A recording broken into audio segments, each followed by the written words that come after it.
처음에 저희가 재난지원금을 전 국민에게 조금씩 드리자라고 했을 때 그게 한 20조 정도도 되지 않은 금액으로 얘기를 많이 했습니다. 예. 근데 그 당시에 포퓰리즘이다, 말도 안 된다, 뭐 나라 고가는 어떡하냐, 야당 분들이 굉장히 많이 비판을 하셨는데 갑자기 뜬금없이 윤석열 후보가 50조 이렇게 얘기를 했어요. 그래서 좋다 그러면은 급하니까 우리가 소상공인 50조 빨리 하자. 그랬는데 아무런 안이 없습니다. 구체적으로 어떻게 하자는 건지. 갑자기 또 뜬금없이 김종인 선대위원장이 100조 하자 이렇게 얘기를 했어요. 20조 가지고 포퓰리즘이라고 한 당에서 100조를 하자 그래서 민주당에서는 이재명 후보도 좋다 그렇게 하자.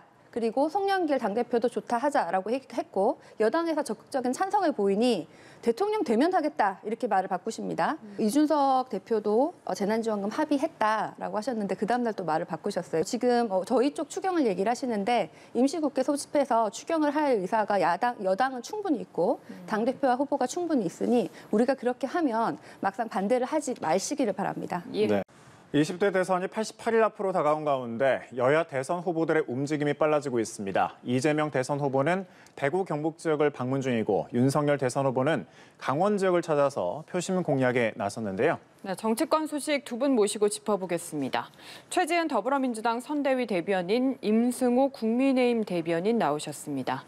네, 안녕하십니까. 어서 오십시오. 네. 자, 이재명 후보 일정부터 한번 짚어볼게요. TK 일정 이틀째입니다. 오전에 다부동 전적기념관을 방문했고 오후에는 또 안동을 찾는데 안동은 또 이재명 후보의 고향이기도 하죠. 그렇습니다. 이재명 후보 TK 지지세를 좀 넓히기 위해서 어떤 점을 좀 공략할 걸로 보시는지요? 네, 뭐 말씀하신 것처럼 네. TK 출신의 후보이시고 또 이번 선거에서는 사실은 지역 구도가 그렇게 과거만큼은 중요하지 않다 이런 생각이 듭니다. 사실 상대적으로 TK 지역에서 이재명 후보의 지지율이 높은 것도 사실이고요. 그래서 그 TK 지역의 발전에 대한 비전을 제시하는 것이 오히려 어느 당인 것보다 더 중요한 것이 되지 않나 이렇게 보이고요. 그래서 구체적으로 TK 지역 같은 경우에는 특히 대구 같은 경우에는 과거 우리 대한민국 산업화의 성지와 같은 곳 아닙니까? 그래서 그런 의미를 돌아보고 그 산업화 시절에 그 인재들의 그 양성하는 그런 전진기지와 같은 금호공대를 이미 방문하셨고요. 또 민생 그런 시장을 돌아보시면서 여러 경제와 관련된 여러 말씀을 나누시고 있습니다. 네, 어제 경주 황리단길에서는 즉석 연설을 했는데 이재명은 문재인도 아니고 윤석열도 아니다. 이재명은 이재명이다. 이런 식으로 발언을 했습니다. 어떻게 보셨는지 궁금한데요. 그러니까 뭐 예상된 수준을 이재명 후보는 밟아가고 있는 것이라 생각됩니다. 저희 당에서도 이준석 당대표가 끊임없이 예측을 했지만 이재명 후보는 당선이 된 직후부터 문재인 정부와의 차별을 할 것이다라는 예상을 분명히 했습니다. 왜냐하면 지금 문재인 정부가 뭐 부동산 정책부터 시작해서 각종 경제 지표에서 이제 민생을 돌보지 않는다는 비판이 굉장히 강했고 또 최근에 이재명 후보도 그런 점을 의식해서 뭐 이재명의 민주당 또는 문재인 정부와 다른 이재명을 언급하고 있고요. 하지만 뭐 그렇게 성공적인지는 잘 모르겠습니다. 이재명 후보가 지속적으로 어떤 성남시장과 경기도지사를 지내면서 자신이 보여왔던 어떤 경제 정책들, 그러니까 최근에 보여지고 있는 기본소득이라고 하죠. 그러니까 세금을 이렇게 걷어가지고 n분의 1 하는 방식의 경제 정책을 여전히 포기하고 있지 못하기 때문에 문재인 정부와 다를 수는 있습니다. 그런데 저희가 느끼기에는 문재인 정부 매운맛이다라고 평가하고 있습니다. 네, 이재명 후보의 이런 행보, 당에서 분위기는 좀 어떻습니까? 사실 문재인 정부에서 잘한 것은 계속 계승을 해야 되고 잘 못한 점이 있으면 비판하고 보완해야 되는 것이 마땅하지요. 안 그러면 대통령 선거를 왜 하겠습니까? 계속 문재인 대통령께서 하시면 되고요. 저희 뭐 부동산이라든지 여러 부분에서 저희가 조금 더 부족했던 부분에 대해서 많은 비판을 받아야 마땅하고 또 거기에 대해서는 새로운 대안을 내놓을 필요가 있다. 그래서 이 새로운 대안을 내놓는 과정에서 뭐 꼭 현 정부의 차별안이 아니냐라는 것보다 무엇이 더 바른 정책이냐에 대해서 토론을 해야 되는데 상대 후보 측에서는 지금 아직까지 너무 정책이 없어가지고 토론이 되지 않고 도대체 이 정책은 김종인 후보, 김종인 그분이 지금 후보신 건지 저희 선대위에서는 이렇게 정책을 모니터링하는 팀이 있었는데 최근에 윤석열 후보한테서는 모니터링 할 게 없어서 김종인은 이제 모니터링 해야 된다는 의견이 나오고 있습니다. 그래서 이제 상대 후보에서 좀 더 좋은 정책들을 내어놓으셔서 정책 토론으로 바뀌는 그런 선거가 되기를 바랍니다. 네, 이재명 후보가 그 바른미래당 출신인 김관영 최입의 전 의원을 영입을 했는데 대통합의 첫 관문이 열렸다, 천군만마를 얻었다라고 했는데 두 전직 의원의 입당에 대해서는 좀 어떻게 보시나요? 뭐 크게 봤을 때는 중도 확장이라는 그런 전략도 좀 있겠죠. 네. 근데 두 분 같은 경우에는 민주당과 좀 성향을 같이 하는, 뜻을 같이 하는 분입니다. 그냥 무조건 이제 뭐 확장을 하기 위해서 뭐 아무런 뭐 서로 뜻이 굉장히 다른, 예를 들어서 뭐 김병준, 뭐 김한길, 뭐 김종인 이런 분이 뜻 같이 있으면 이 정책이 앞으로 어디로 흘러갈지를 가늠을 할 수가 없는데 최입배나 김관영 이런 분들 같은 경우에는, 특히 김관영 같은 분 같은 경우에는 과거 원래 민주당 출신이시고 또 최입배 의원 같은 경우에는 경제민주화라든지 진보와 관련된 경제정책에 대해서 많은 안을 내어놓으셨어요. 그래서 당장 우리가 그 코로나 소상공인 관련해서 코로나 지원 100조에 대해서 좀 구체적인 안을 부탁드렸고, 그걸 최입배 의원이 지금 이제 준비를 하고 계시고요. 중도 확장이지만은 뜻을 같이 하는 사람들이 같이 뭉쳤다, 이렇게 보시면 될 것 같습니다. 네. 국민의힘 입장에서는 어떻게 네. 보십니까? 이 부분에 대해서 좀 말씀을 드려야 될 것 같은데요.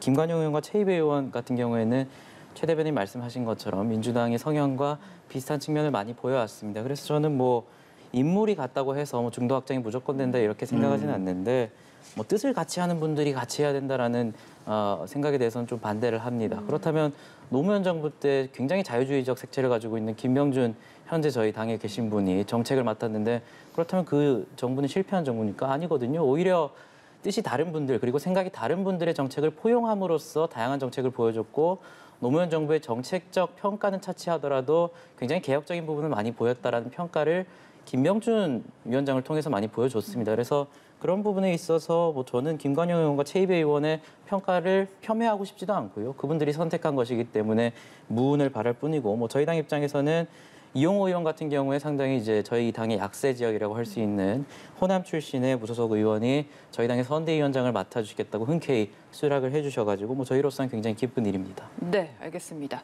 그 대장동 의혹과 관련해서는 지금 여야 대선 후보 모두 빨리 추진하자라고 했지만 좀처럼 국회에서 추진이 안 되는 상황이었는데, 조금 전 얼마 전에 유한기 전 본부장의 갑작스러운 사망 소식이 또 전해졌습니다. 근데 이게 현실적으로 봤을 때 대선 전에 어떤 특검을 꾸려서 결론이 나기는 좀 어려운 상황 아닙니까?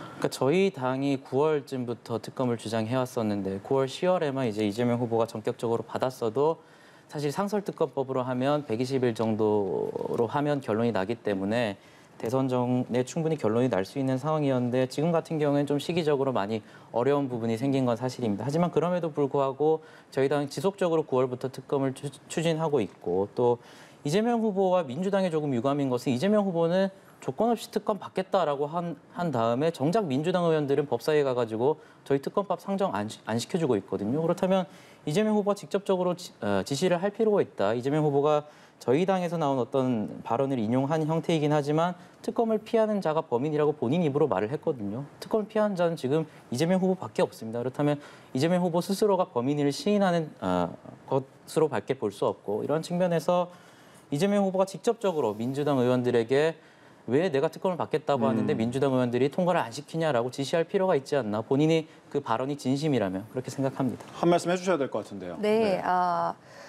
먼저 고인의 명복을 빕니다. 이 유한기라는 분이 뭐 사실 이 여러 구설수에 올랐지만은 이 대장동에 관련해서 몸통이다, 본체다 이렇게 생각하는 분은 없는데, 주변에 있는 사람들에 대한 과도한 수사 아니면 검찰의 압박 뭐 이런 것들이 아마 그런 것들에 대한 압박으로 인해서 이렇게 극단적 선택을 하시지 않았나. 그래서 지금 아무리 선거지만은 이렇게 한 사람의 죽음에 대해서 좀 너무 안타깝다는 생각이 들고요. 예. 특검에 대해서는 이재명 후보는 지금 여러 차례 하자라고 하셨습니다.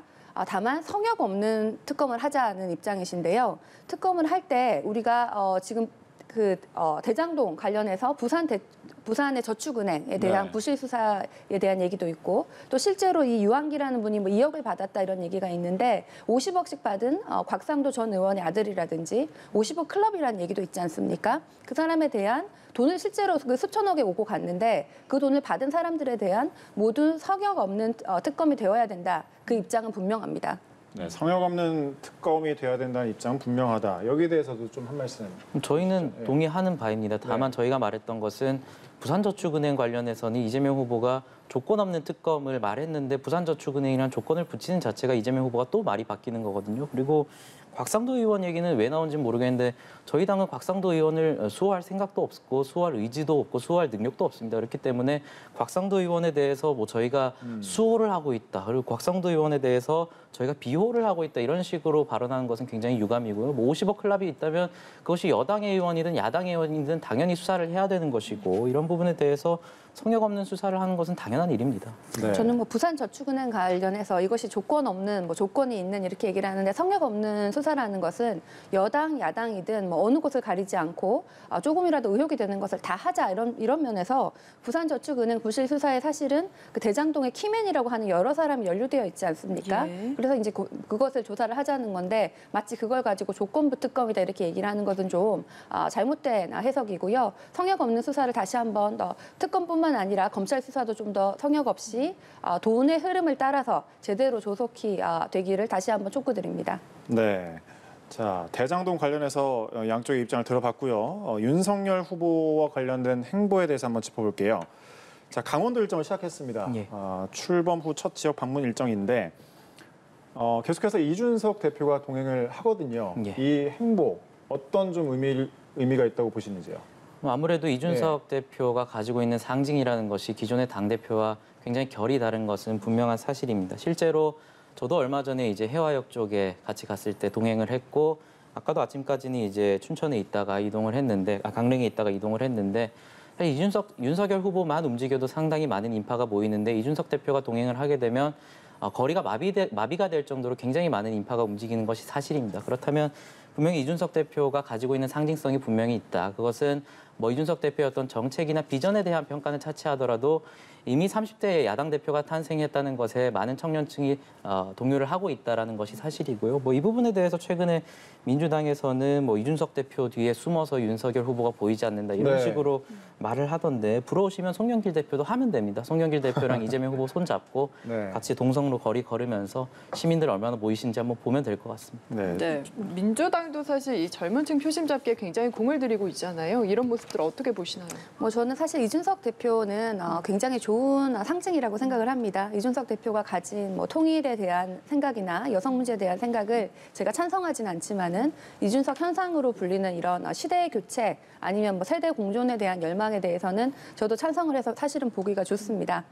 다만 이렇게 이준석 대표하고 윤석열 후보가 가면은 이준석 대표가 마치 후보인 양하게 보이는 것은 저만 그런 것은 아닌 것 같고요. 부럽다기보다는 실제로 윤석열 후보가 좀 보이지 않는다는 측면이 있고 또 얼마 전에는 무슨 공개 토론회에서 사람들이 질문을 하는데 윤석열 후보가 하나도 대답을 하지 않고 다 마이크를 이준석 대표한테 패싱하는 걸 보면서 이분이 무슨 마이크 포비아냐 뭐 이런 얘기까지 나왔는데요. 윤석열 후보 실제로 우리가 투표를 하는 건 윤석열 후보입니다. 그래서 청년 행보를 얼마만큼 청년이랑 소통하는지를 윤석열 후보가 보여줘야 되는데 후보는 뭐 청년 통장은 모른다. 120시간도 일하게 하라. 이런 얘기를 하면서 이준석 후보를 앞세운다고 해서 얼마만큼 청년들에게 진정성이 느껴질지 모르겠고 저희 선대위 같은 경우에는 청년 선대위를 발족을 했습니다. 네. 그래서 한 명의 스타보다는 여러 명의 그 세력 그리고 여러 명의 세대가 함께 같이 바꿀 수 있도록 그렇게 청년 선대위에게 정권을 맡겼습니다. 네. 주된 발언은 뭐 이준석 대표가 하는 게 아니냐는 말씀해 주셨는데 여기에 그러니까 대해서는 좀 어떤 저런 입장이신지요? 부분이 사실 큰 가짜 예. 뉴스거든요. 얼마 전에 문화예술계 간담회에서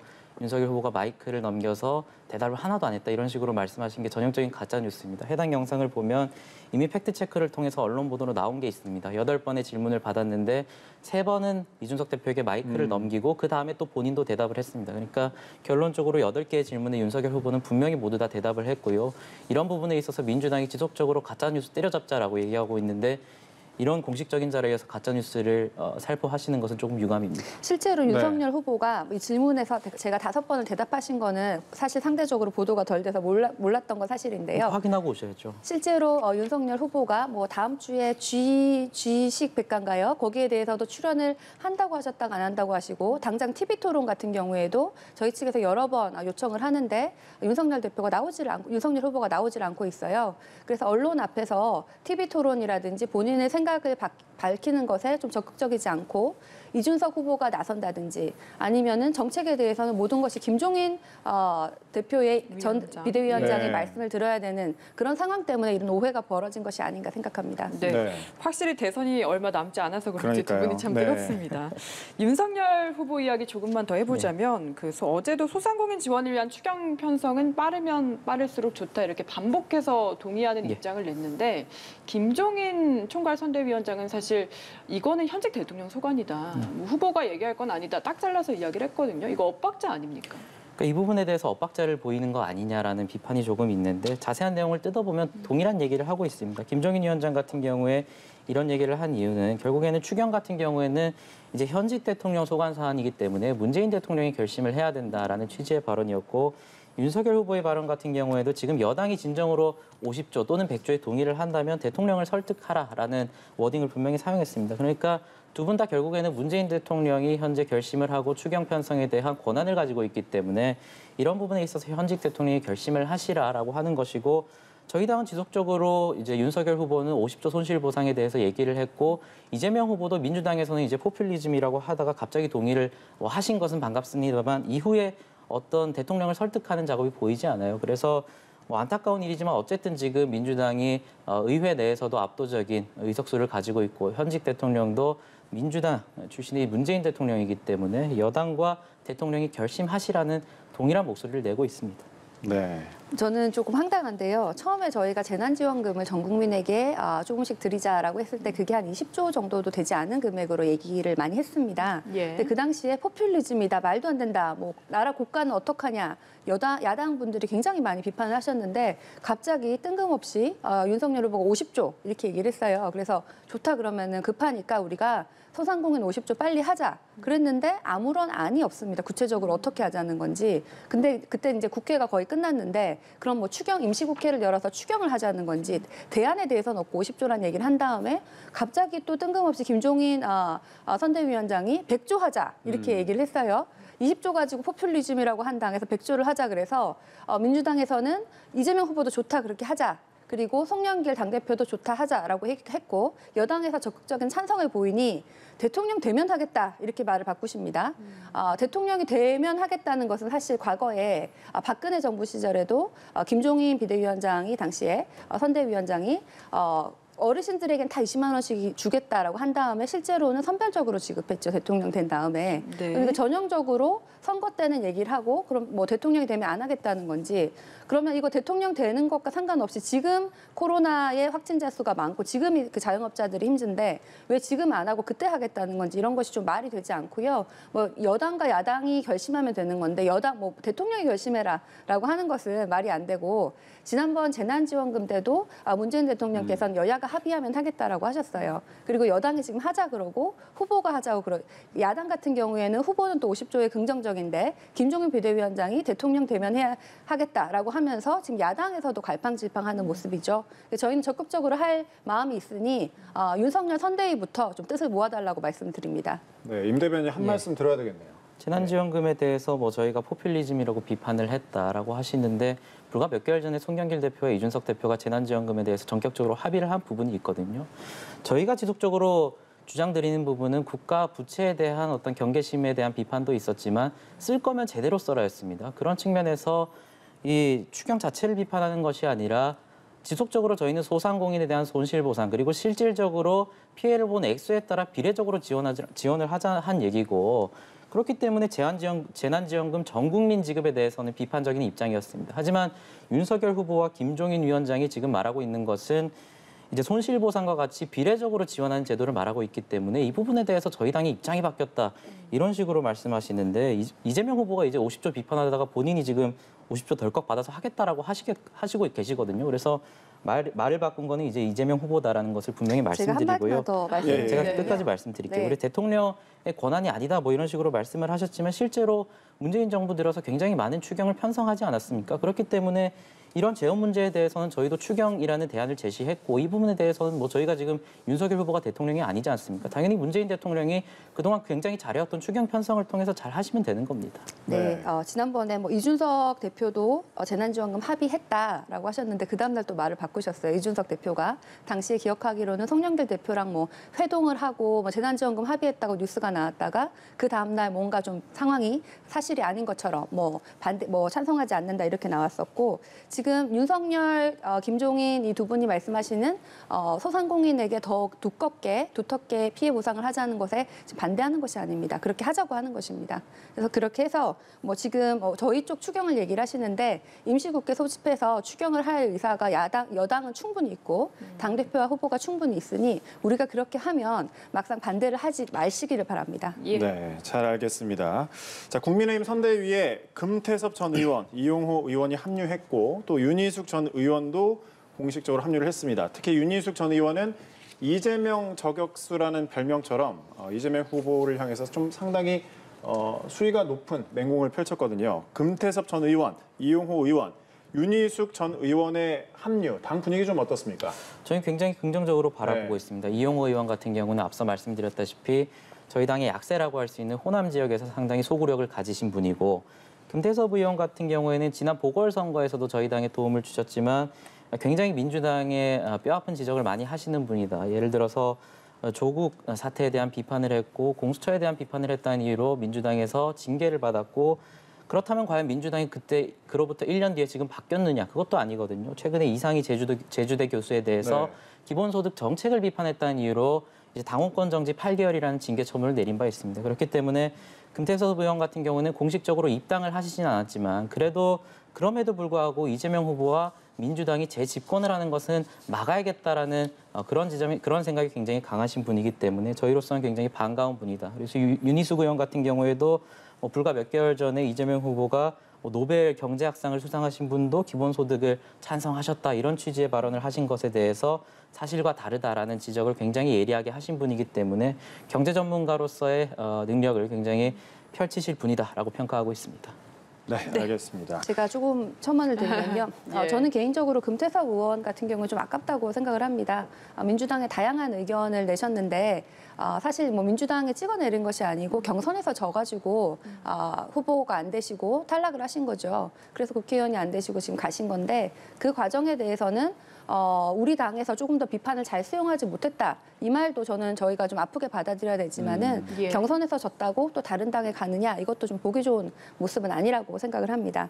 그런데 윤희숙 의원 같은 경우에는 몇 달 전에 아버님의 그 부동산 특이 의혹에 대해서 모든 책임을 지겠다 그렇게 하고는 의원직을 내셨어요. 그때는 정말 이분이 정말 책임을 지시는 이런 정치인인가 보다 그랬는데 몇 년이 지난 것도 아니고 몇 달 지나지 않아서 선대위에 컴백을 하셨습니다. 근데 그 컴백을 하셨을 때 뭐 있었던 일에 대해서 사과를 드린다든지 설명은 한마디도 없으시고 거의 막말 수준으로 이재명 후보가 뭐에 대한 과도한 비난만 이렇게 내려놓고 나오시는데 과연 이분은 그 국회의원 배지라는 것이 그냥 심심하면 버리고 몇 달 쉬다가 나올 수 있는 그렇게 가볍게 생각하시고 정치를 하시는 건지 이런 분을 선대위에 지금 부동산 투기 의혹 있는 분을 선대위에 모셔놓고 윤석열 후보는 무슨 공정을 얘기를 하겠다는 건지 좀 답답한 마음이 듭니다. 네, 알겠습니다. 오늘 두 분 이야기는 여기까지 들어보겠습니다. 최지은 더불어민주당 선대위 대변인, 임승호 국민의힘 대변인 두 분과 함께했습니다. 감사합니다. 고맙습니다. 고맙습니다.